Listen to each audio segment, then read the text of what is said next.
All right, what's up, everybody? Welcome back to the channel. I'm really excited you're tuning in today. Today we're doing a super educational video on soft jerkbaits, flukes, caffeine shad, Sixth Sense flush, everything. But if you could, give it a thumbs up, leave a comment. Would love to hear from you.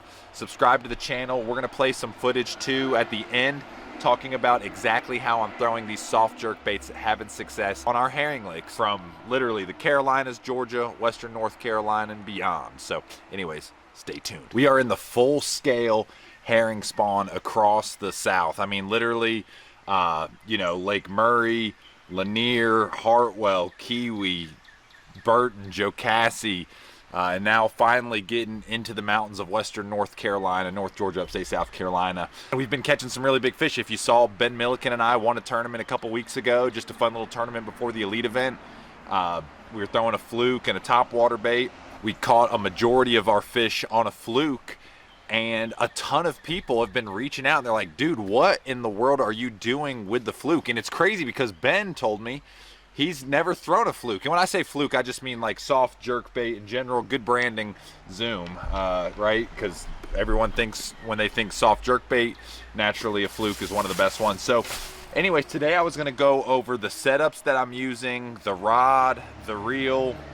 I throw it on a few different setups, the hook setup, and then some of you guys noticed a little secret deal that I'm doing to my fluke, to the hooks, I guess, on some of them. Anyways, without further ado, let's get started. So, first things first, it's just a standard fluke, right? So this one is Silver Rainbow is what I think it's called, and it's a 5-inch bait. And what's really unique is when you get a straight one, when you reel that bait, it actually will have some swim action. That sideways horizontal tail will actually catch water and make that tail look like it's swimming. So, the first way I'm throwing it is just straight up, just like that, weightless, and that is a 4-aught Gamakatsu bronze worm hook.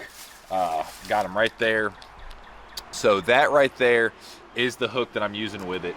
So the reason is because, one, a lot of times I want that bait to be as stealthy as possible. I do not want, I know obviously you can see it, but that hook is relatively quiet as far as you can't see a ton of it. And let me tell you something, in herring lakes, the bass, you think about herring lakes are very clear water, so the bass get a very good visual look at a lot of those baits.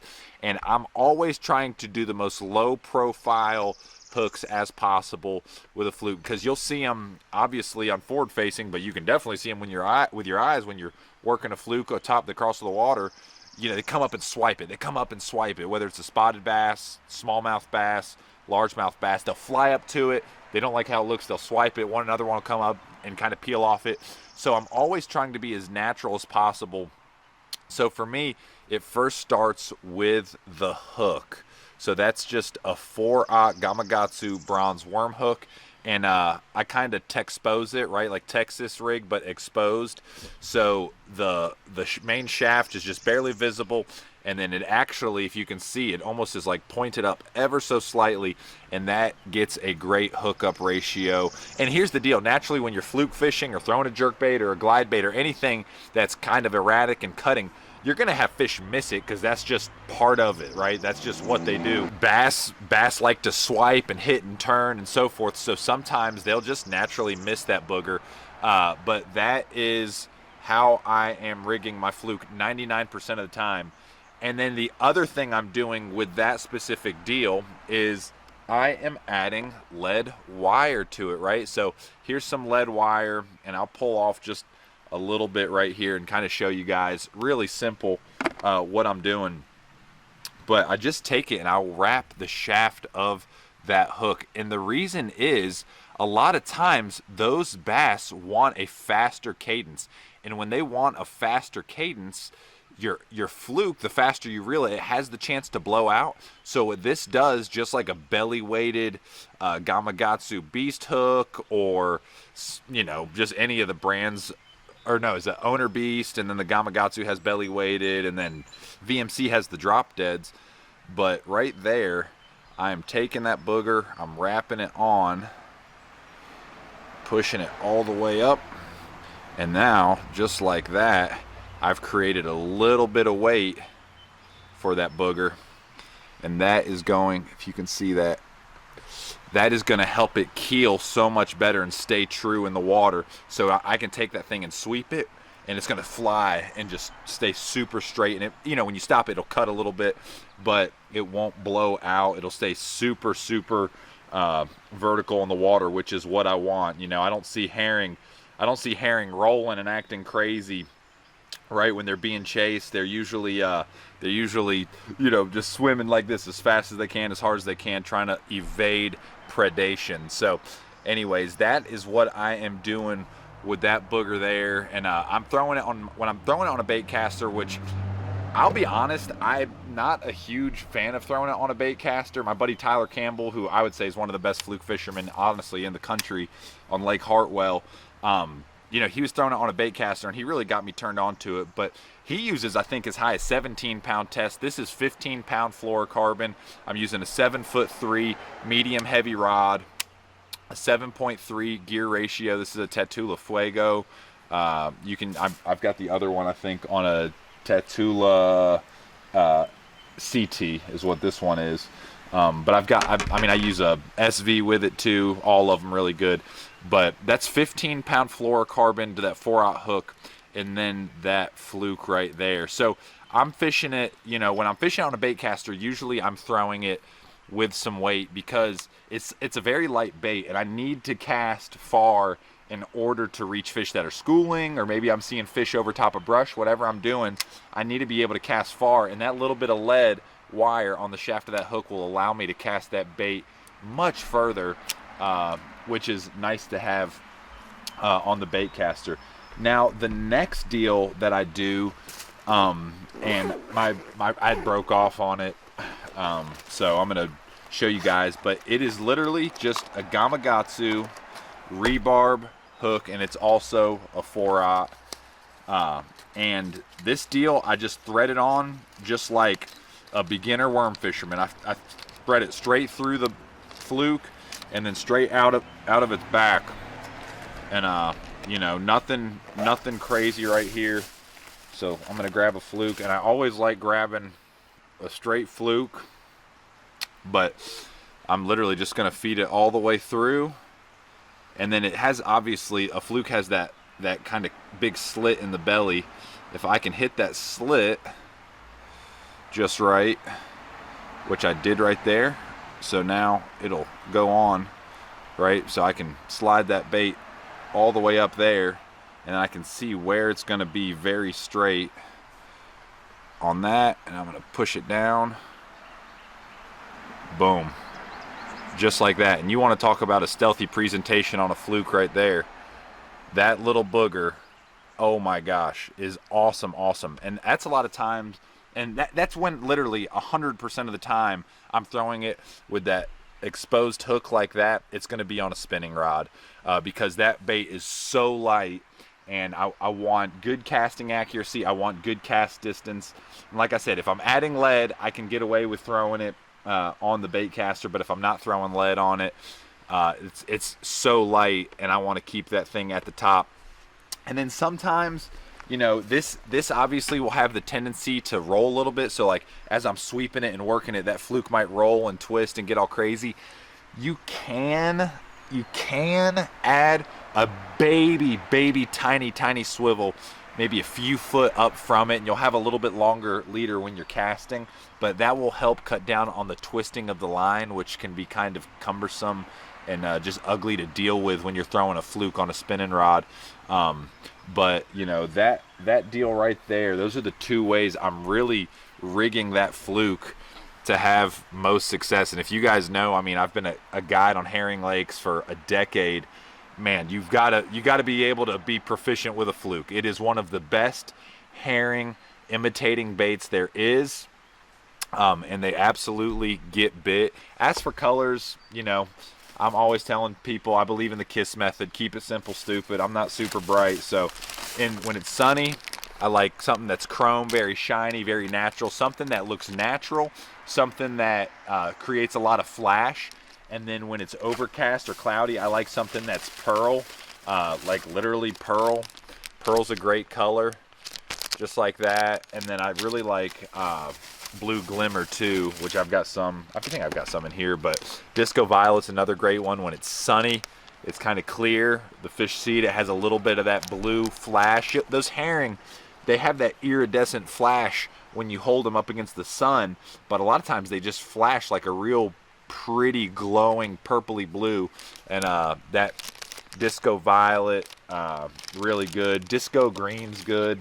I'm not real picky as far, just I tell people, as long as it is white or shaddy or herring looking, it will get the job done. So I also throw a couple other brands too.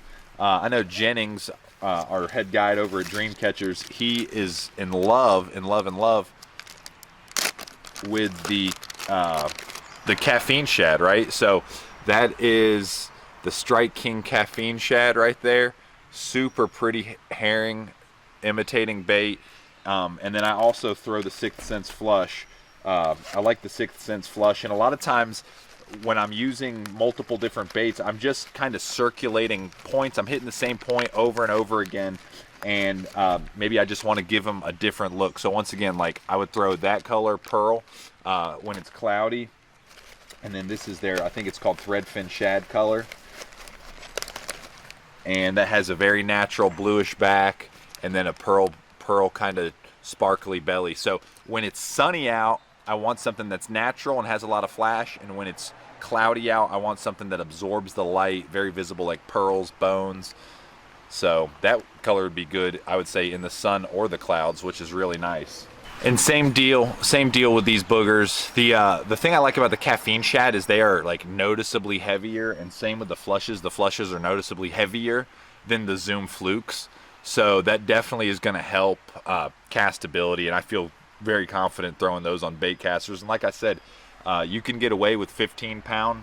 With my spinning rods, I'm throwing it to a 12-pound leader though, just to try to cut down on that whole profile. I mean, that whole deal with a spinning rod, my whole idea behind it is purely how quiet and subtle I can get that bait. So that's the key.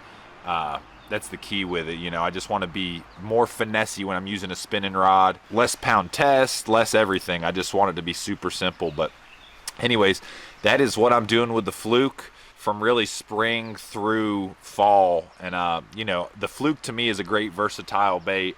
I can put it on a chatterbait as a chatterbait trailer. I can put it on a scrounger head. Man, I've caught a lot of fish with it on a scrounger head. I can put it on a drop shot. I can put it just on a standard jig head and work it, man. And it just has that subtle little swim. All of them do. The flush does, the caffeine shad, and of course the standard Zoom Fluke. But I'm going to play some clips of us catching fish on some Flukes, and you can see exactly how effective it is. Got him, big. Isaac, watch out, watch out. Oh, God. Oh, he's wrapped up in that wire. Got him.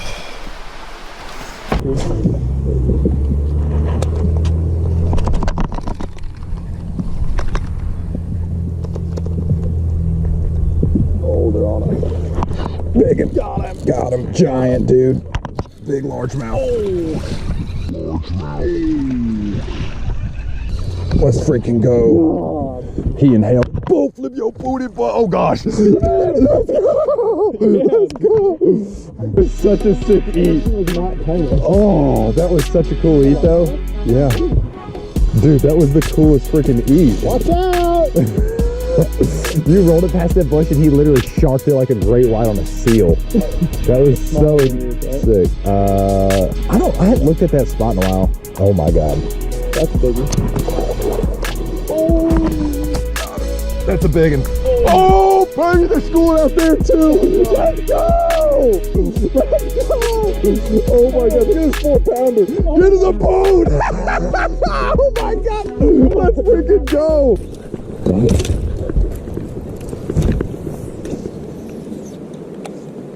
Oh my god, you got him, don't you? Yep.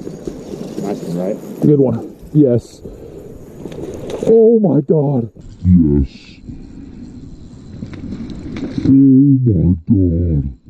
Dude. Big spot.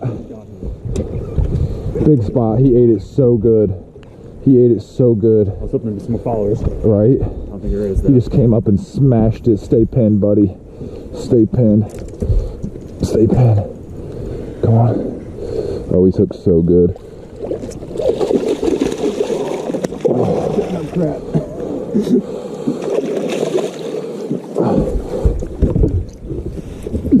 Let's go! Let's go! Let's go! Yes! Yes! All right, well, I forgot to film an outro outside, but I just wanted to make this video to help you guys catch more fish on one of my favorite techniques of all time, the soft jerkbait, fluke, whatever you want to call it. Absolutely awesome. Chasing fish over brush, schooling fish, anywhere where there's herring and bass, a fluke, soft jerkbait will absolutely smash them. So anyways, appreciate you guys. Thanks for watching. I'm out. See ya.